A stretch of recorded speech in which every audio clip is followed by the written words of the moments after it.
It was New Year's Eve in the quiet suburbs of Seattle, the kind of night where the city seemed to hold its breath before exploding into fireworks. The streets were dusted with a light snow, and from my small apartment window I could see the warm glow of lights spilling out from neighboring homes, families gathered, laughing, toasting to fresh starts. But in my world, things weren't so festive. Ethan Brooks, a 35-year-old bridge engineer who'd been laid off 6 months ago in a company restructure, was reheating a bowl of instant ramen for the second time that day. It was all I could afford after scraping together rent and bills. I forced a smile from my daughter Lila, who was sitting at our rickety kitchen table, her 7-year-old eyes wide with innocent excitement. "Hey, kiddo," I said, setting the bowl down in front of her. "We're going to watch the fireworks on live stream, then dig into this ramen with some grilled sausages. It's like a 5-star buffet at a fancy hotel. Deal." Lila grinned, her curly brown hair bouncing as she nodded enthusiastically. "Deal, Daddy." "Can we add extra cheese?" I chuckled, ruffling her hair. "You bet. Extra everything."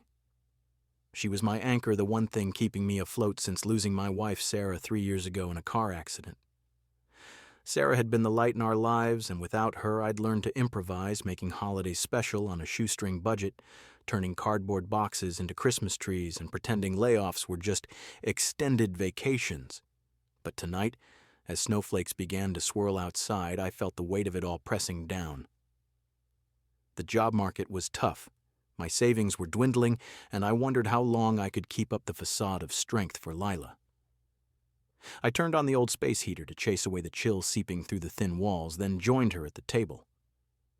We were about to start our feast when the doorbell rang. I glanced at the clock, 11:47 p.m. Who could that be? A neighbor. A wrong address. In this quiet neighborhood, late-night visitors were rare, especially on a holiday.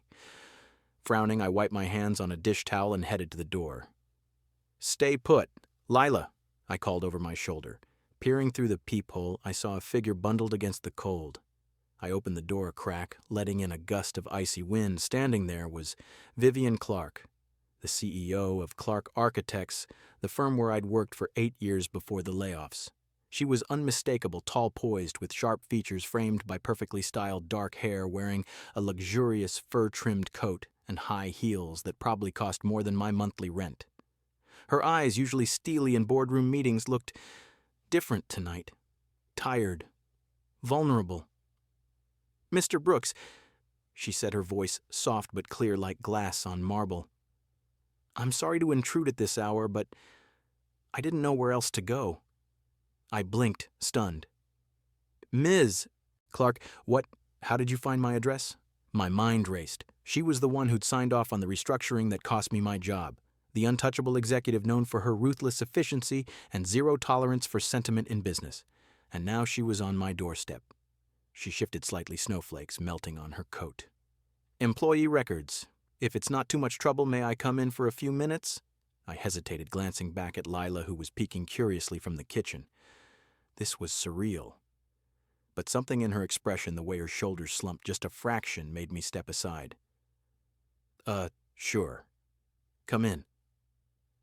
She entered, her heels clicking softly on the worn linoleum floor. The apartment must have looked pitiful to her mismatched furniture, a tiny fake Christmas tree we'd crafted from recycled cardboard and string lights, and the faint smell of cheap ramen hanging in the air. Lila froze at the table, her spoon halfway to her mouth. "Daddy?" she whispered loudly. "Who's that lady?" Vivian paused, her eyes softening as she looked at Lila. She carefully removed her gloves, folding them neatly. "Hello there. My name is Vivian, and you must be—" "Lila," my daughter replied, tilting her head. "Are you here for the buffet?" Vivian's lips twitched in what might have been a smile. "Something like that." She turned to me, her composure cracking just a bit. "Ethan, may I call you that? I apologize again for the intrusion. Tonight has been difficult." I gestured to the couch, feeling awkward. "Have a seat. Can I get you some tea or ramen?"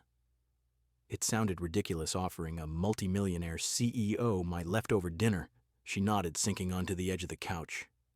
Her eyes lingered on our homemade tree. "Did you make this The tree.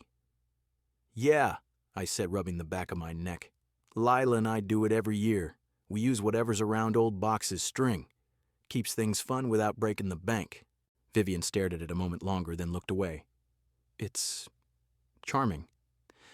Outside, the first fireworks cracked in the distance, lighting up the sky in bursts of color.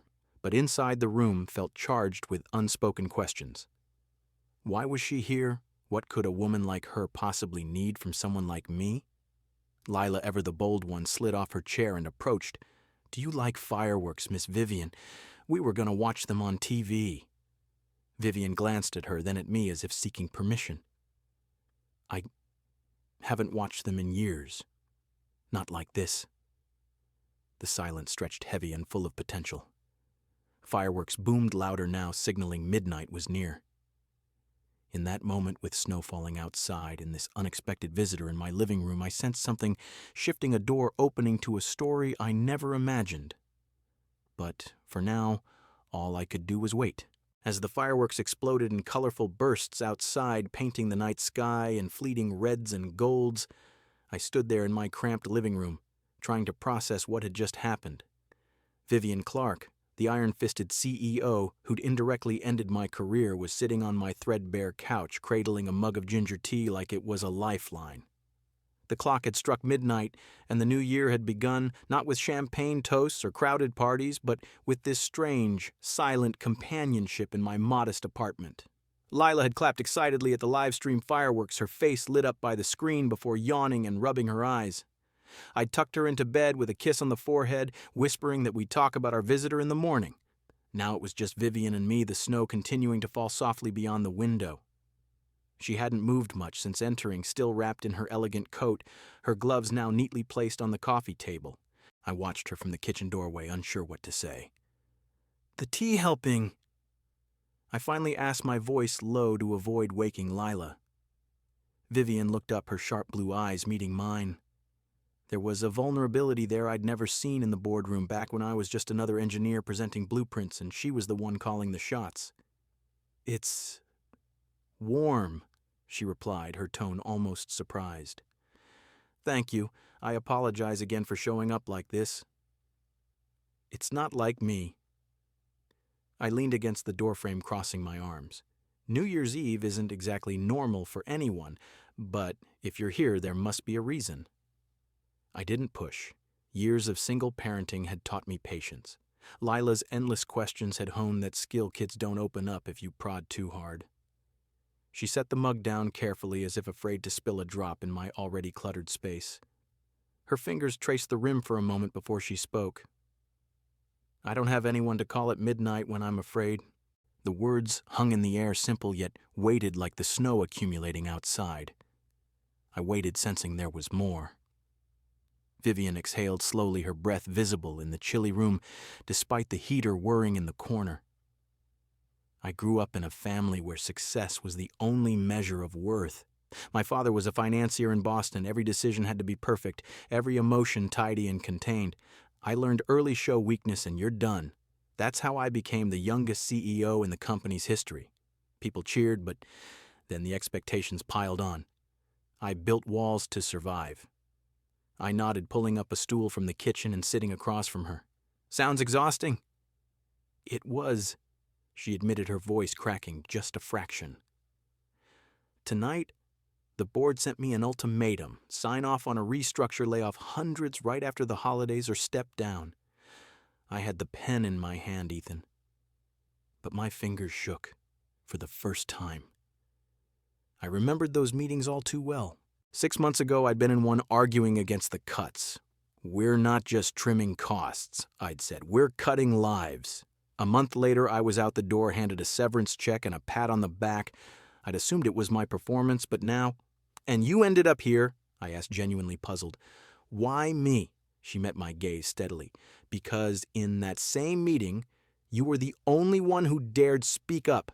We're talking about people, not numbers, you said. I fired you, or at least approved it, because you reminded me of what I'd lost. Integrity without calculation. I drove around tonight, no destination, and your words came back. So here I am, apologizing for the mess I made of your life.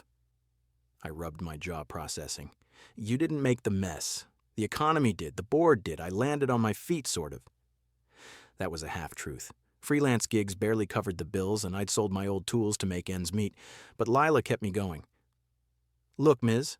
Clark Vivian, I'm not holding grudges. Life happens. From the hallway, I heard soft footsteps. Lila padded out in her pajamas, clutching her stuffed bear. Daddy, the fireworks woke me. Can I have water? I stood filling a glass from the tap. Here you go, sweetie. Back to bed soon, okay? Lila sipped, then turned to Vivian with wide eyes. Are you staying for the new year? Daddy says it's about fresh starts. Vivian's expression softened further, a rare crack in her armor. I might be, if that's all right. Lila nodded solemnly, then rummaged in her pocket and pulled out a peppermint candy. Here, when I'm scared, I eat these. They help. Vivian took at her manicured fingers, brushing Lila's small hand. Thank you. I apologize if I seem out of place. You're not, Lila said matter-of-factly before hugging me goodnight and shuffling back to her room. I sat down again, the room quieter now. Kids have a way of cutting through the noise. Vivian unwrapped the candy, slowly popping it into her mouth. Do you regret it, standing up in that meeting, losing your job? I thought about it, staring at the flickering TV screen where the fireworks replay looped. Regret number. It cost me stability, but it gave me time with Lila. Some days I worry about the bills piling up or how I'll explain to her why we can't afford that new bike, but I wouldn't trade being her dad for any corner office. She nodded, her eyes distant. You're lucky to have that anchor. And you, I ventured, do you think I'm judging you, that you're some heartless executive? She looked at me sharply, then softened. Maybe. People do. But tonight, I feel like a fraud. All that power, and I'm alone on New Year's Eve. You're not alone now, I said simply. And you're not heartless, just carrying too much by yourself. The countdown echoes faded from outside, replaced by distant cheers. Vivian glanced at the clock. If I stay a few more minutes... would that be all right? I apologize. I don't want to impose. Stay as long as you need, I replied. The fireworks boomed one last time, sealing the moment. In that shared silence, something unspoken bridged our worlds, a fragile connection born from one desperate knock on a cold night. The new year dawned with a slow thaw, the snow outside my apartment melting into slushy puddles under a gray Seattle sky. I woke up early, as usual, brewing coffee and packing Lila's lunch for school, a peanut butter sandwich, an apple, and a note saying, "You're my superstar." The events of last night felt like a dream. Vivian Clark, the formidable CEO, showing up on my doorstep sharing vulnerabilities over tea. She'd left around 1 a.m., apologizing profusely for the imposition, but promising to think about what we'd discussed. I didn't expect to hear from her again. People like her didn't linger in worlds like mine. But the next morning, as I was hustling Lila out the door, my phone buzzed with a text, "May I stop by bringing breakfast? Yumuro V." I stared at it, bemused. Sure, why not? Life was already upside down. She arrived with a bakery bag full of fresh croissants and muffins luxuries I hadn't bought in months. "I apologize if this is presumptuous," she said, handing it over. "But I needed a routine today." From then on, it became a pattern. Vivian started dropping by most mornings, always with something small, a puzzle book for Lila one day, fresh fruit the next. She didn't explain why, and I didn't ask. Maybe she was avoiding her high-rise office downtown, or perhaps like me, she was grappling with the weight of decisions. Whatever it was, her presence began to weave into our daily rhythm. Lila took to her, immediately chattering about school projects and her favorite cartoons. "Miss Vivian, do you like drawing?" Lila asked one day, thrusting a crayon at her. Vivian hesitated, then smiled faintly. "I haven't drawn since I was your age, but I'll try." One morning, as I fumbled with the coffee maker, Vivian attempted to help set the table. She eyed my ancient toaster like it was a foreign artifact. "How does this work exactly?" she asked, poking at the lever. I couldn't help but chuckle.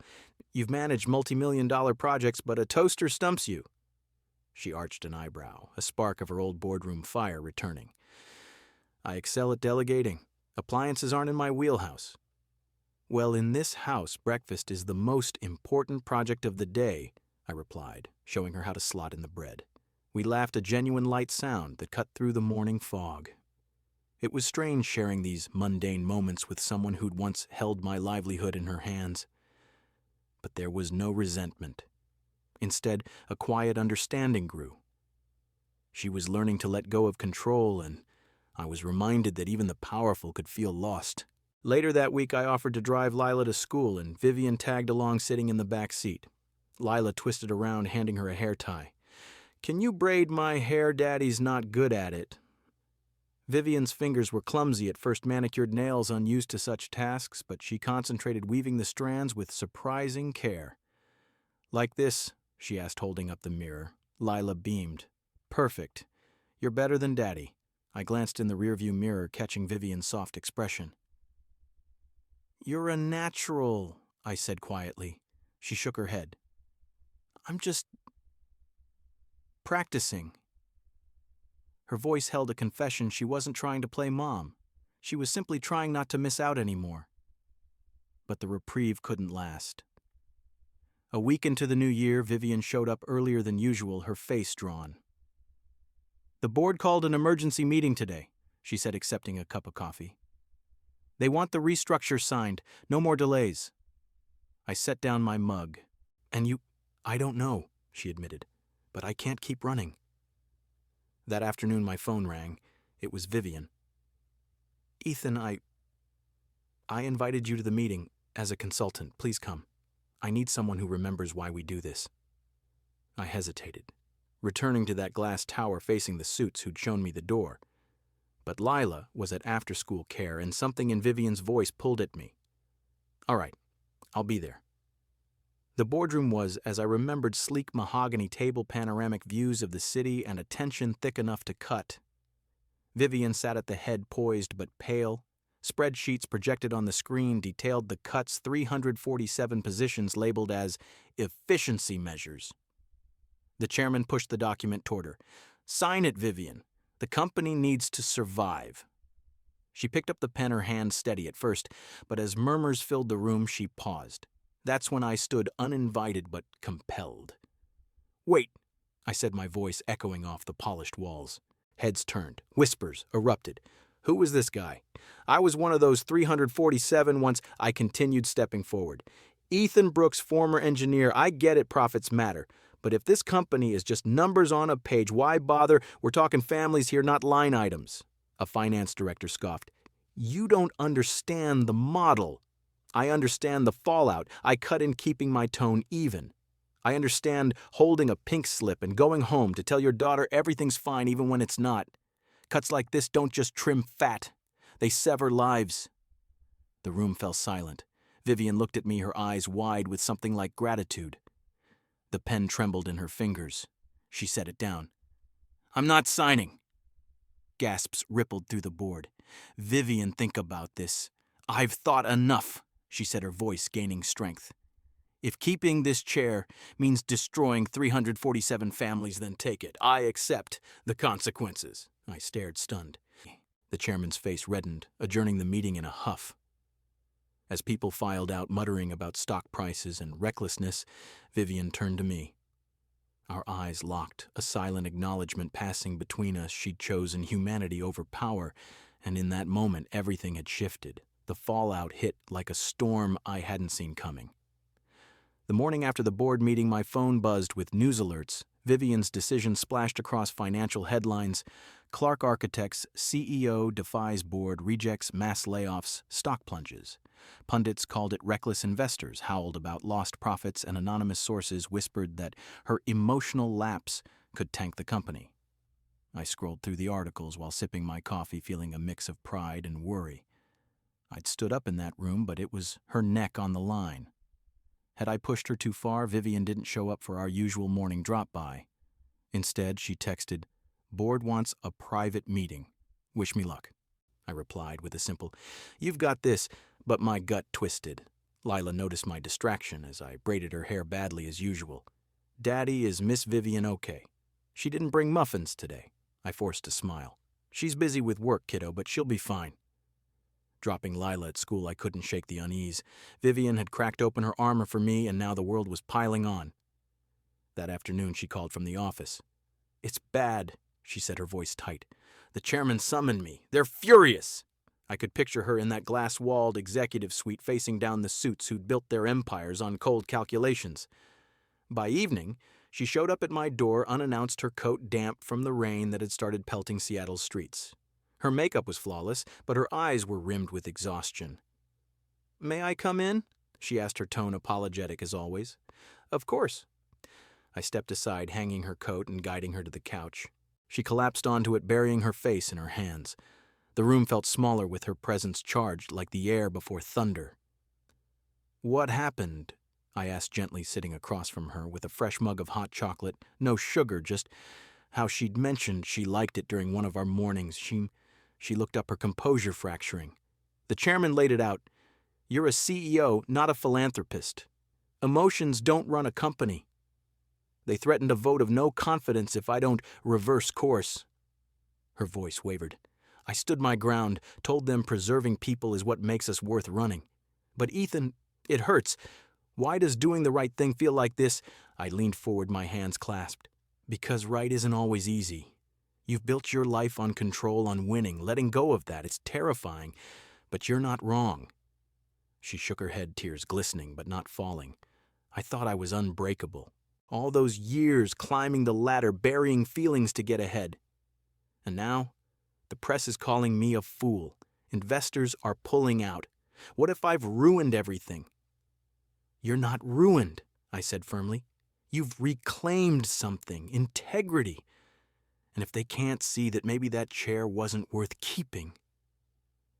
She wiped her eyes, managing a weak smile. "You make it sound simple." "It's not," I admitted. "There are days I wake up staring at the ceiling, wondering how I'll pay the next bill or if I'm failing Lila.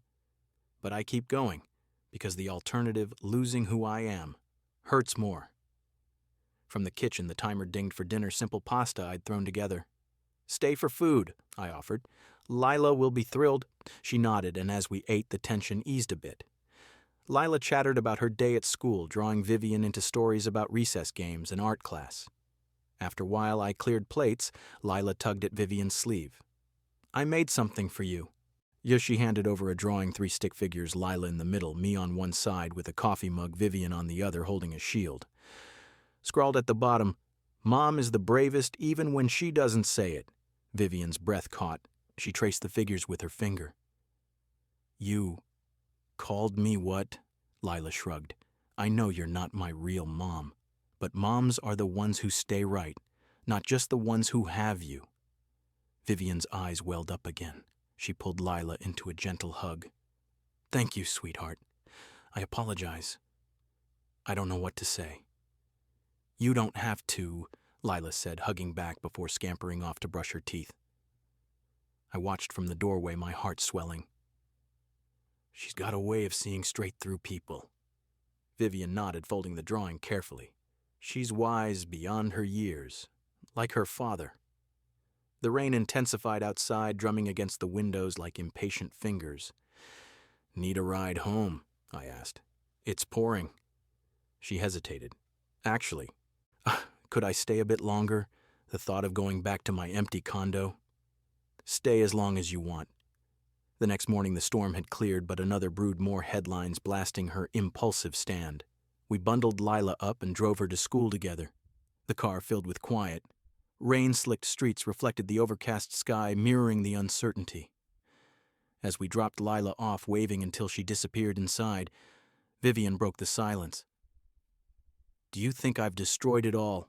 I glanced at her. "No. You've started something real." Pulling over near a park, I turned to face her. "Look, I've seen you in action, the steel lady everyone fears, but steel gets tired too. It needs support sometimes." She looked out the window, rain tracing paths down the glass. "I knocked on your door New Year's Eve because I had nowhere else. No one else." "And now?" I asked softly. She turned back, her eyes searching mine. "Now, I don't want to leave." No dramatic kiss, no sweeping declarations. just that quiet admission hanging between us like the rain-fresh air. In that moment on our worlds, her high-stakes empire and my simple survival didn't clash. They aligned. And for the first time in a long while, I felt like maybe the new year held more than uncertainty. It held possibility. 3 weeks after the boardroom standoff, I found myself glancing at the clock more often than usual. Vivian had thrown herself back into work, but not in her old, armored way. She'd mentioned planning a company-wide meeting, something unscripted, no slides, just her speaking from the heart. "I need to own this," she'd said over coffee one morning, her eyes determined but soft. I admired that about her now, the way she faced storms head-on, even when they scared her. That afternoon she texted, "It went better than expected. Coming over." When she arrived, she looked lighter, like a weight had lifted. Rain had given way to tentative sunshine, and she carried a bag of fresh sandwiches from a deli downtown, turkey on rye, my favorite, though I hadn't told her that. "Peace offering," she said with a small smile, setting it on the table. "What happened?" I asked, pouring us both some iced tea as Lila played in her room, humming to herself. Vivian sat unfolding a napkin with deliberate care. "I called everyone in. No Zoom, no agenda. Stood there and admitted I'd led with my head too long, ignoring the heart of it all. Told them a little girl taught me that the ones who stay matter as much as the ones who build. And a former engineer, someone I once undervalued, showed me that promises to families outweigh any balance sheet." I raised an eyebrow. "You mentioned us," she nodded. "Not by name, but yes, the room was silent at first. Then applause, not thunderous, but real. From the people who'd been on the chopping block. It felt honest." I sat across from her, unwrapping a sandwich. "Proud of you, that took guts." She met my eyes. "I learned from the best." We ate in comfortable quiet, the kind that had become our norm. No rush, no pretense, just being. Lila burst in, then waving a fresh drawing. "Look what I made!" She slapped it onto the fridge with a magnet beaming. It was us three again, her in the center, me with my coffee mug, Vivian beside us, but this time scrawled words, "Family is the ones who dare to stay." A big heart looped around the figures. Vivian leaned in, tracing the lines. "This is beautiful, Lila." "Thank you," Lila shrugged. "I added the heart because staying needs love." "Right." Vivian's expression softened further. She picked up a blue crayon from the table. "May I?" Lila nodded eagerly. Vivian added a smaller heart next to the word stay, her strokes careful, almost reverent. "There. Now it's complete," Lila clapped. "Yay, now it's our family heart." As Lila scampered off to color more, Vivian folded the original drawing she'd kept from before the one with the shield. "She's right, you know. About staying." I nodded, feeling a warmth spread through me that had nothing to do with the sun filtering through the window. Enough to make it real. She didn't answer right away, but her hand lingered near mine on the table. The rest of the day unfolded like so many others, yet somehow different, infused with that quiet certainty. I brewed coffee a bit weak as always, but Vivian sipped it without complaint. Outside, the tomato plant I'd nursed on the balcony had sprouted its first flower, a tiny burst of red against the green. "Look at that," I said, pointing it out. "Surviving the winter," Vivian smiled. "Like us." Lila sprawled on the living room floor, reading her favorite book about adventurous rabbits, giggling at the pictures. I mixed up some orange juice in the kitchen, the fresh kind, from concentrate, nothing fancy, but it was our ritual. "Want some?" I called. "Turdy, please," Vivian replied, joining me. As I handed her the glass, she paused. "Ethan, thank you." "For the juice," I teased lightly. She shook her head, her voice soft. "For reminding me who I am. I'd forgotten, for so long buried under titles and expectations. You and Lila, you pulled me back." I set the pitcher down, turning to face her fully. "You did the hard part. Showing up here that night, choosing differently. That took more courage than any boardroom battle." She looked down at her glass, then back up. "It's enough, isn't it, to stay?" I reached out my hand, covering hers, gently light, but intentional. More than enough. No wedding bells, no passionate embrace under the stars. Just that touch, that moment in my sunlit kitchen with Lila's laughter echoing from the next room and Vivian planning swim lessons for Saturday. It was ordinary coffee cooling on the counter, a plant blooming outside, juice glasses half full. But in its simplicity, it was profound. A new beginning, not announced with fanfare, but built on choices made day by day. As the afternoon faded, I realized this was our life now. Not perfect, but real. And for the first time in years, it felt complete.